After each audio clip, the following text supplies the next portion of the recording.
investigation now. The Department of Workforce Development continues to defy a judge's order to reinstate federal unemployment benefits. I-Team 8's Richard Essex went looking for answers today. He's live at the State House with that story. Richard, what did you find?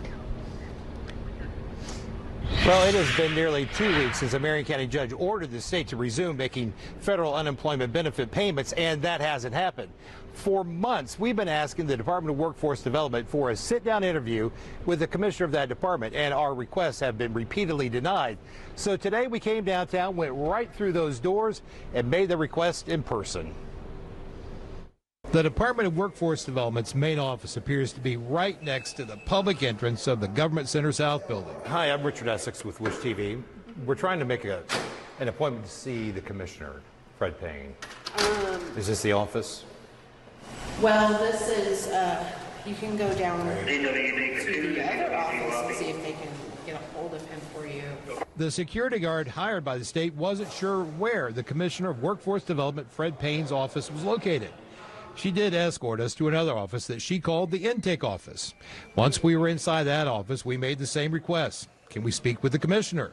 The lady behind the desk said that she was new to the job and wasn't sure who we needed to talk with.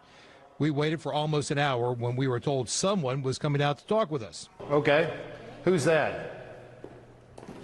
Are you closing up for the day? No, not at all. And actually, that's a good question we have.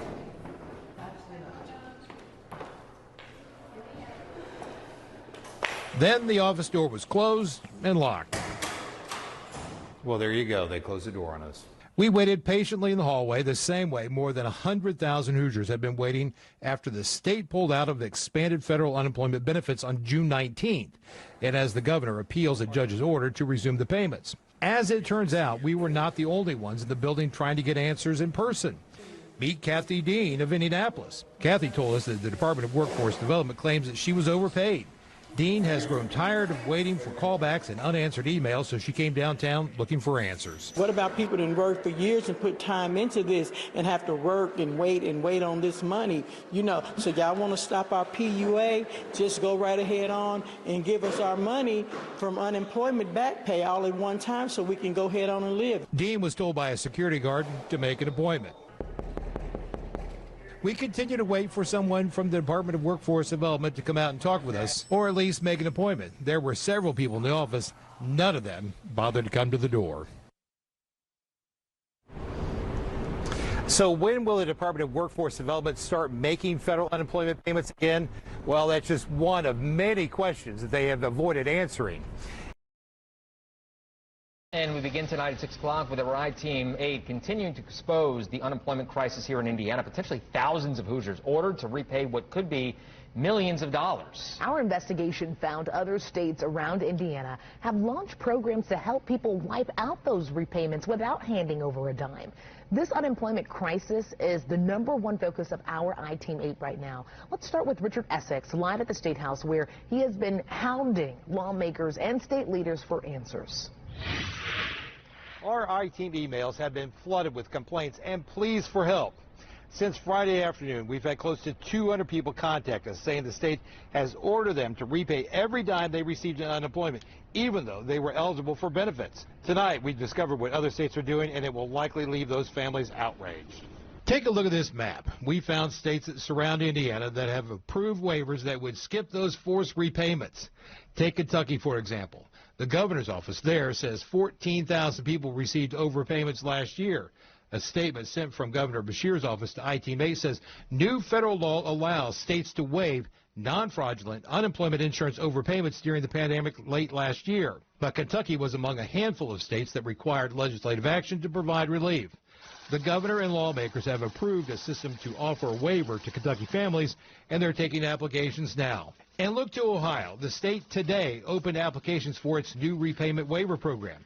People with non-fraudulent overpayments can request a waiver that, if approved, would absolve the claimant from repaying those funds to the state. We are in the final stages of testing a web-based application that will allow legitimate claimants with overpayments due to no fault of their own to request a waiver. In the coming days, we will be notifying customers about how to apply for a waiver in both the traditional unemployment program and the Pandemic Unemployment Assistance Program. Michigan already has a waiver on the books. In Illinois, the governor signed a law last month to grant waivers for overpayment to claimants at no fault of their own. So why not Indiana? The Department of Workforce Development did send us a statement that says Indiana does offer a type of waiver. In certain circumstances, a claimant may be eligible to have his or her overpayment waived. However, it does not specifically address overpayment waivers for pandemic unemployment benefits.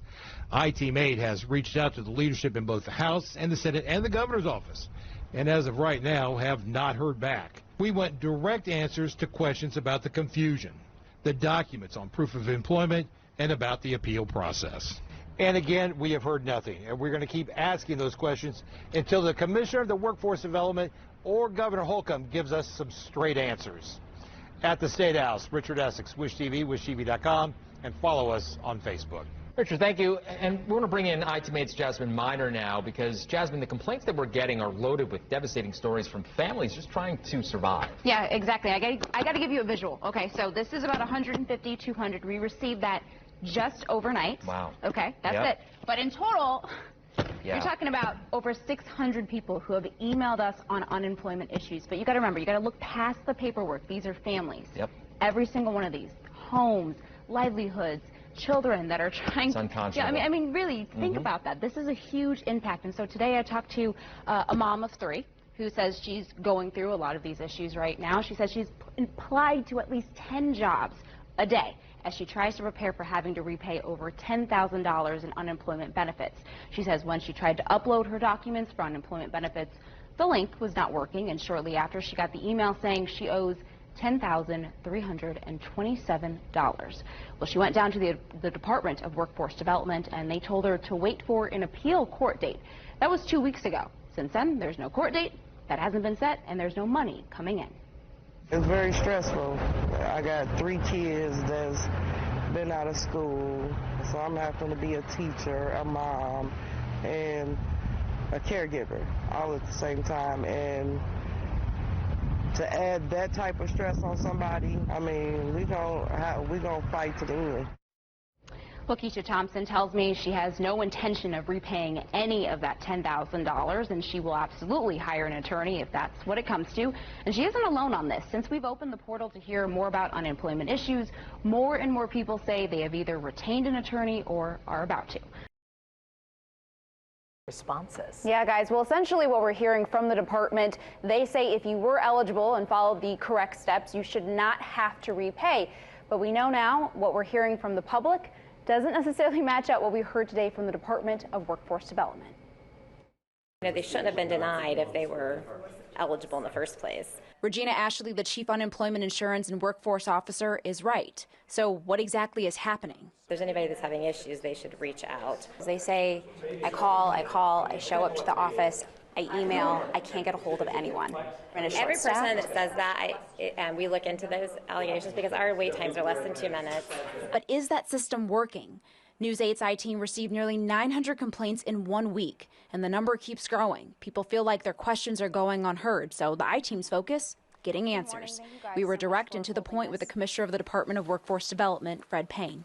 Are you going to waive those who were eligible for the unemployment benefits, got everything in on their deadline, got other documents in, but are still saying, getting that letter, that they have to pay $10,000, $11,000 back? If there's an individual who received overpayment and they've provided us with a waiver or they've appealed it, we've stopped any type of attempts. Fraud attempts? Yes. Commissioner Payne says it's been a big issue. Since November of 2020, our IT system has blocked more than 26 million attempts to use bots to attack and penetrate our unemployment system. You likely know someone who's been a victim of unemployment insurance identity theft. Right now, you're looking at one. Payne and his wife falling victim themselves.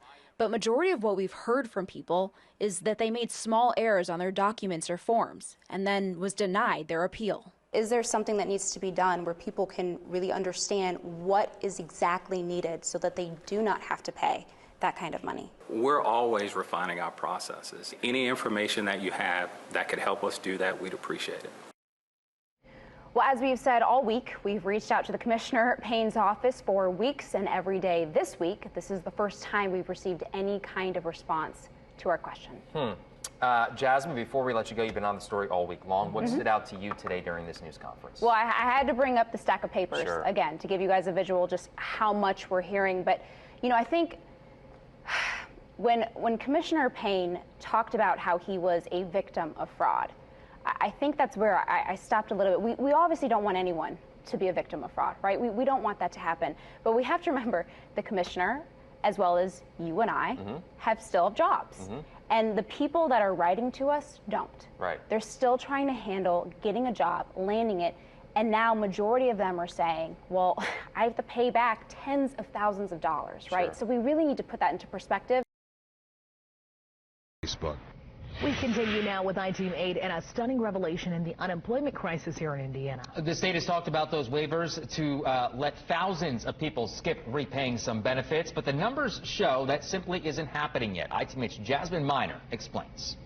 Well, just today we found out in the last 3 months, Indiana has only waived $412 in overpayments, but they've recovered over $6 million in overpayments. Now, you have to put that in perspective, okay, because pandemic unemployment benefits was $300 a week, so that's not a lot of money that they've waived so far. Now, in comparison, and this is just in the last 3 months, so April, May, and June, states like Michigan has waived $204,000 in overpayments. Ohio has waived $4.3 million. Illinois, one of the only Midwest states so far that have not waived anything. Kentucky started their waiver program in July, and in the last 30 days, Kentucky has approved 249 unemployment waiver applications totaling $408,000. Now, state leaders have touted the repayment waiver system in response to our series of I-Team stories. In fact, in a press conference, you might remember a little over 2 weeks ago, the Department of Workforce Development Commissioner Fred Payne told me that anyone being asked to repay an overpayment in pandemic unemployment benefits was not eligible for benefits in the first place. If there's an individual who received overpayment and they provided us with a waiver or they've appealed it, we've stopped any type of attempts. So is there something that needs to be done where people can really understand what is exactly needed so that they do not have to pay that kind of money? We only want to go after overpayments that, you know, people did not legitimately receive.